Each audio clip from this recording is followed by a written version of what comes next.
What can you tell us availability-wise for this weekend? What can I tell you availability-wise? Nathan hasn't trained the last couple of days. He's had a reoccurrence of his neck injury. The old Gregory Peck's been playing him up, so he'll go and see a consultant. I'm still hopeful that we might get the go-ahead to play on Saturday and train tomorrow, but we'll see where we are with that. Wilf trained today for the first time. He's been on the grass for the last 4 or 5 days anyway, but with the rehab team, getting back up to fitness, but he's trained today, so he's fully available. Tim's not fully trained yet, so I'm hopeful that he will train tomorrow. He's been cleared now. In terms of the doctors have ticked all the boxes that they needed to, with them being worried about a lung injury. So what was the injury? I'm not actually sure. He got a whack in the chest, and he was short of breath. So it was something to do with the lungs, but they have cleared it now, and he's back training. So if he comes out well tomorrow, he'd be available. He being Tim. Sorry, say again. Tim Ream, if Tim comes through tomorrow, he's available. Yeah. Okay. And Nathan, you said it's a neck. Yeah, the old Gregory Peck. Yeah, he's been struggling with it for a while. Peck neck. It's London Cockney rhyming slang. Who would you evaluate as the potential options? I mean, there's Scardina, others. Who do you feel like? Oh, if Nathan don't come through, then you're looking at Scardina. Privet can play there as well, so we've got a number of people who can play there. Does that alter? We talk a lot about style versus shape, but Nathan's such a good guy going forward. Is there another person on the roster you feel like can do all the things that he does at that position? I think Nathan's a little bit unique anyway, but I'm still hopeful that it'll be okay. If not, then we'll look at other personnel within the team that will bring something different to the team. In terms of Wilf, do you feel like you missed something by not having him in Montreal, or do you feel like you were able to adequately? I know that you got the result. Did you feel like you were able to adequately cover his absence? I think, if you lose somebody with the qualities that he has, then yeah, it's going to be a loss. But I thought the two wide players done particularly well. Certainly on turnover ball, I thought we looked really dangerous.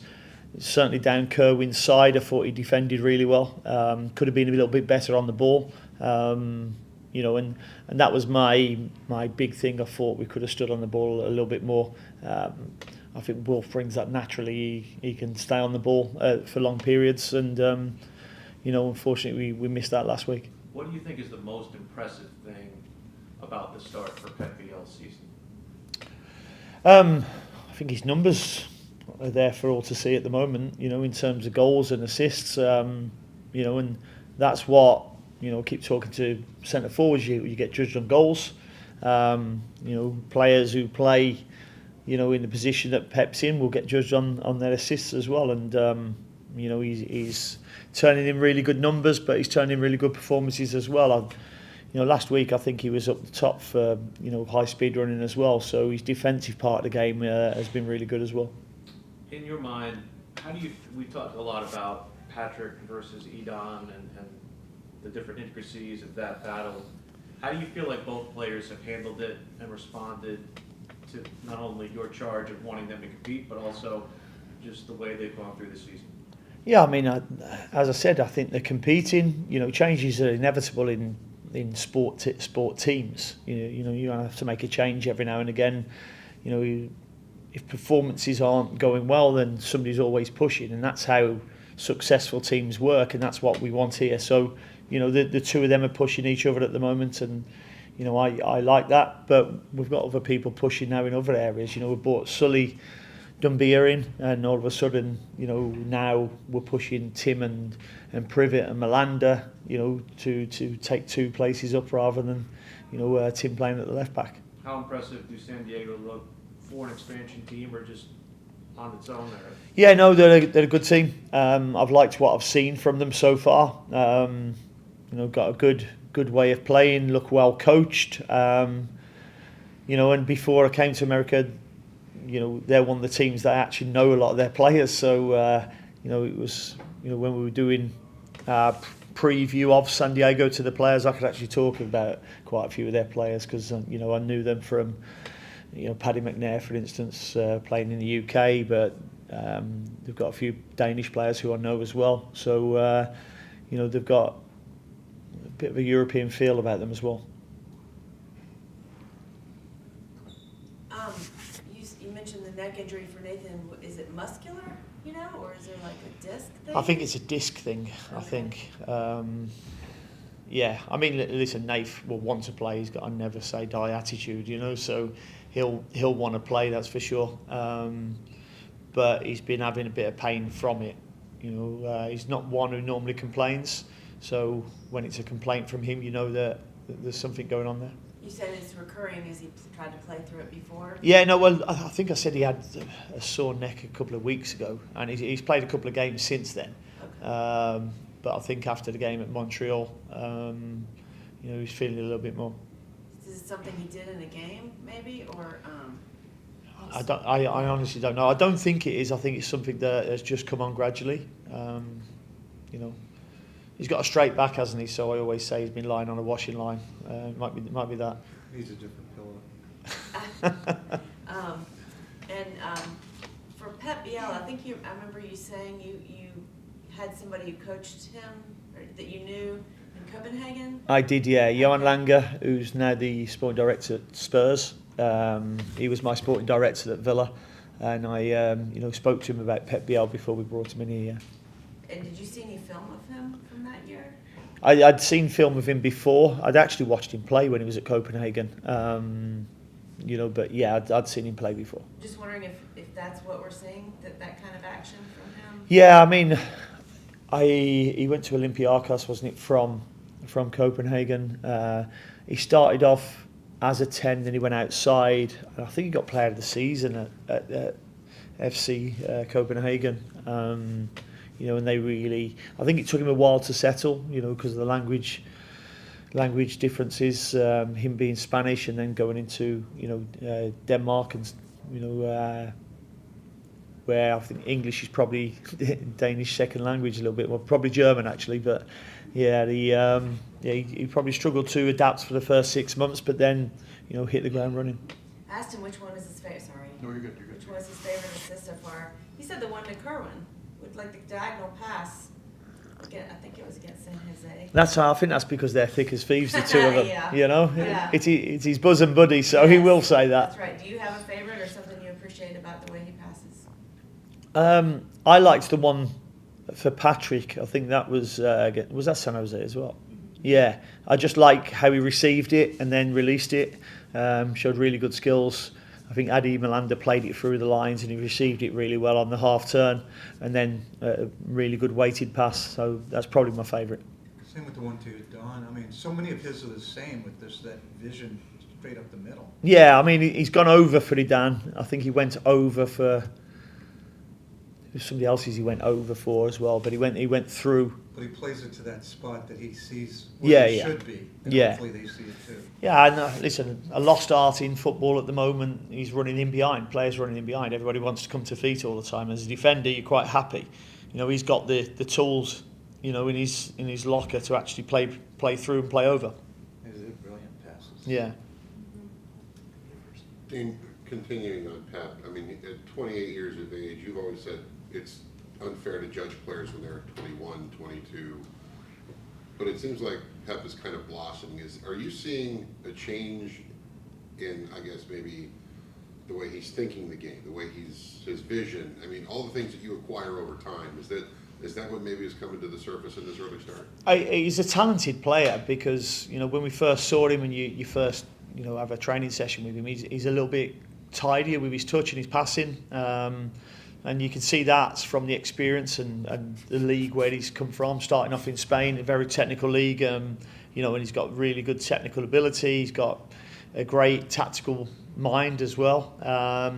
So I think you're starting to see like the full package of what he's blossoming into now. And the other lad's going to get paranoid that we're just talking about him all the time, aren't they? But he deserves it because he's doing so well at the moment. As you look at the schedule, and your next 2 games are at home, next 2 matches at home, is a good time for you to, I mean, you have a lot of time during the week to run up to your next game, to your next opponent, but do you take this opportunity knowing that you're not getting on an airplane going anywhere for the next couple of weeks to, kind of fine tune some things? Yeah, no, it's nice that we're not on the road because we are going to be on the road for about 7 out of 8 games. I think such is how the league programme works. But yeah, listen, home comforts are always nice. We're used to that. We know how to work it. We know how to plan our build up to the game, and with our supporters as well. There's been no looking back so far, but I'm certainly very respectful of San Diego. I've liked what I've seen, as I've said already. So, we have to respect them, but not fear them, obviously. Is there a bit of, I wasn't around on the Zoom call on Saturday, but is there a bit of relief now that we're not going to ask you when your next road win is going to come, and because you got that one under your belt now? Yeah, I mean, I think if you ask any coach after the game that they win, I think the first word they always would come to is relief. Because our job is to try and win games, and when you do, it's more of a relief. You don't get too high, you don't get too low. But it was nice to go and win on the road. It was an ugly win, I can't hide that. We weren't good enough on the ball on the night, but we caused a lot of problems to them on the counter attack, and we certainly worked their goalkeeper more than they worked ours. Last one for me, not mistaken, U.S. Open Cup. You get NCFC next? No, I believe so. I yeah, think it was. I saw that May date, 6 or 7. date or time not fully locked down yet, but you've already been there. You played them in a preseason friendly. I mean, thoughts on making the trip to Raleigh to I'm looking forward to competing in the US Open Cup. As long as it's open and not a closed cup. It's good that I said last year I didn't know why we wasn't in it. It reminds me of the FA Cup in the UK where some of the not so big teams can actually go all the way to the final, and I think that's a good thing for football in this country. And Steve. You had just talked about the travel aspect of it. Was there anything you guys might have done in terms of travel to Montreal that was different from your previous travel games? No, it wasn't. No, it was. It was cool there. Yeah, but no, we done exactly the same travel, same preparation. I mean, the preparation I feel that we do is okay, and it's the right preparation to lead into a game. I just don't. We haven't played well enough at times. I thought that Miami was probably our best performance away from home, and we should have come away with something in that game. We didn't play well at Seattle, and we didn't play well at Colorado. Yeah, I wanted to ask you about that because I feel like you've talked a lot about not seeing that full 90 complete performance yet.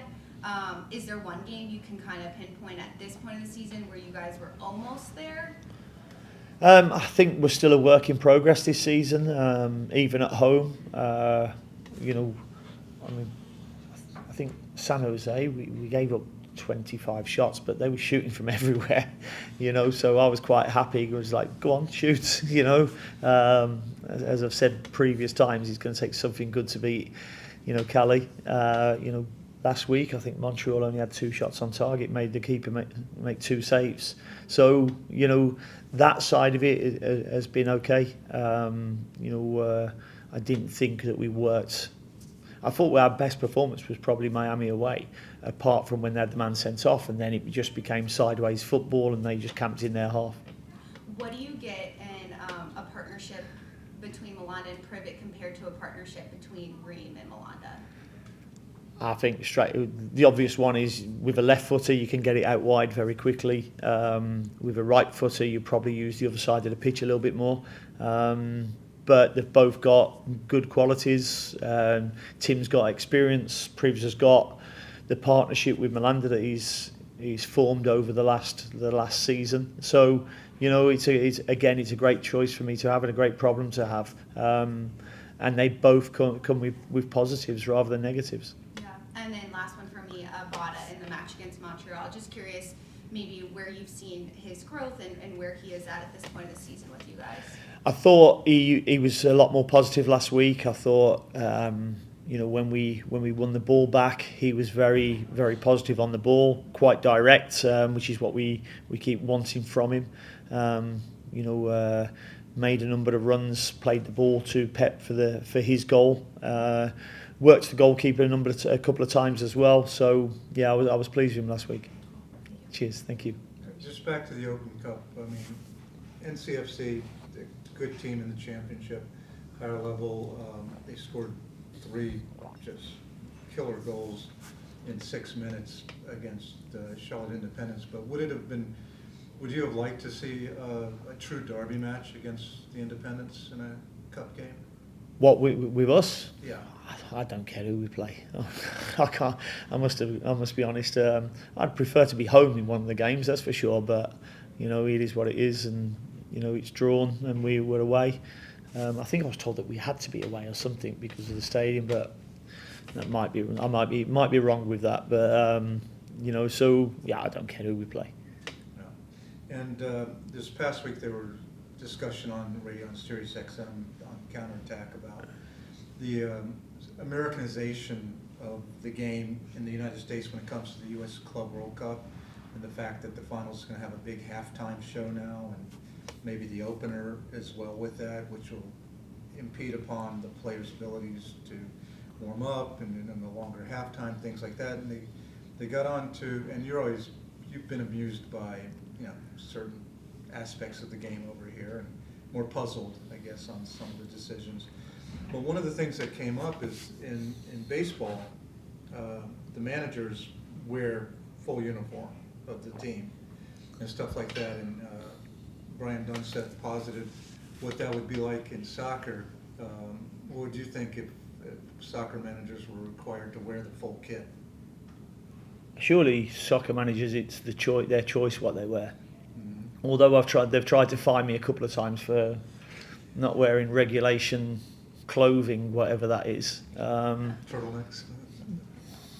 Brands, I believe, but I like to try and look smart. I think I might have told you this before. I remember when I was becoming manager for the first time, I phoned up Mick McCarthy, who was manager of Wolverhampton Wanderers at the time, and I said, my biggest problem is I'm not sure what to wear tomorrow. And he said to me, he said, Dean, he said, wear what you want. He said, because if you wear a suit, there'll be people that will say that you shouldn't wear the suit. And if you wear a tracksuit, there'll be people who say you shouldn't wear a tracksuit. So wear what you feel comfortable with. And I've took his advice. What do you think of the baseball tradition where the managers actually wear the same kit uniform as the players? That's not for me, but if they like wearing it, then that's up to them. Okay. Yeah. You don't want to be on the sidelines in shorts in Montreal like it was on Saturday? No, I don't. That's for sure. But when we was in Texas, I wanted some lighter clothes. That's for sure. Well, going towards that and whether the discussion of whether MLS should move to the European calendar Mm-hmm. on this, most of MLS teams are somewhat northern and definitely have harsher winters than what we have here in North Carolina and stuff like that. And even in Texas this year, they had blizzards and snowstorms and things like that. The transfer windows can be matched up because that's an arbitrary thing. It's where you can keep it open as long as whatever you want to on things like that. But for the fans and things like that, isn't playing during the warmer seasons preferable? Not for me. I said before, I think we've missed a trick by not changing to the winter season earlier. I just the markets for one, but I mentioned before, how can you have a break during a playoffs? The playoffs are meant to be the most important time of the season, and we have to have 2 weeks off because of an international break. I don't disagree with those concerns, but just the actual, being able to play in more comfortable weather. Well, if the other things weren't an issue. Yeah, but don't the American football. I see them playing in the snow, but you only need undersoil heating, don't you? And then they go off the field and they get covered up. Yeah.